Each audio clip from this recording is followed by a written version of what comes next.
দীঘায় গেলে নেকি হবে, ইকো পার্কে গেলে নেকি হবে, ভিক্টোরিয়া গেলে নেকি হবে, পৃথিবীর যে কোনো জায়গায় যাবেন নেকি হবে। নেকি সব জায়গায় ঘুরছে। ইন্নামাল আমালু বিন্নিয়াত।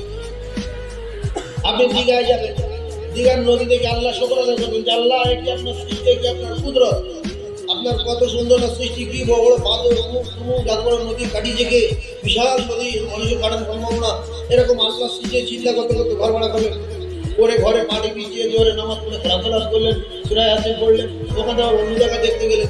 আর যদি দীঘায় গিয়ে কখনো লিমু টিমু প্যান্ট ট্যান্ট ভুলে চাইনা করে শুধু জাম যায়, ওদের কোনো হবে না, হবে না, হবে না।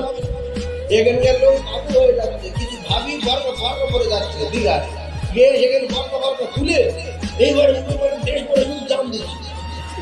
তারা বলছি কি বন্ধ করে বর্গ করে কি ব্যাপার, বিশাল বিপদ করে নিয়েদের উপরে আপনার আমলে ফাইসালা।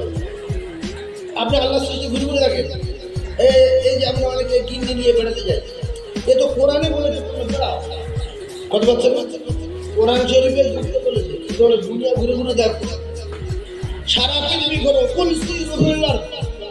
দুনিয়ার জমিতে ঘোরো, কিন্দিলাও ঘোরো। অনেক বিয়ারা লোক আছে কিনে যেতে বলে, দেখো তুমি আমার স্বামী, তোমার এত ভালোবাসি, একটু বকখালি করে দেখে আসবে নদী, না বেড়াতে চাই, লোক বেড়াতে চাই, একটু অমুক জায়গায় যাই, বোম্বাই যাই, দিল্লি যাই, আজমির যাই, ওসব জায়গায় যাই লোক না।